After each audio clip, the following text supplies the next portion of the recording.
You know, here is the glory, though. Attract the attention of Jesus,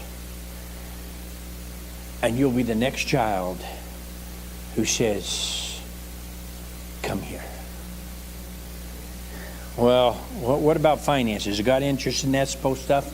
He's not interested whether I eat it. Well, yes, he kind of does.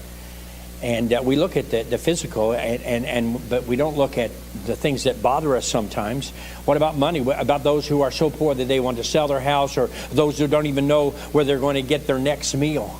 Well, you know what? In 2 Kings 4:1-7, it tells the story of a widow who was destitute, and they want to sell her. She wanted to sell her 2 sons in order to pay a debt, and the husband is not around to help. The neighbors are very friendly, but they are just as poor as she is, and you say, well, now how do you know that her neighbors were poor as she was? Well, I got some scripture to go with it. It says this. She said to her sons, she said, go to the neighbors and borrow every empty vessel that you can find.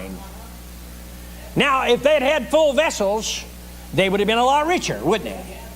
But every one of them had an abundance of empty vessels. Go get the empty vessels because I am God. And I need an empty vessel to pour myself out into, the vessel that wants to hold it. I was there at the wedding of Cana when they had 6 gherkins. And when I was done, they had approximately 1,200 bottles of wine when I finished what I was doing, because he said, just keep filling them up until I tell you, go get me some empty vessels and I will fill them. If you come here empty today, God will fill you, but let him know where you are.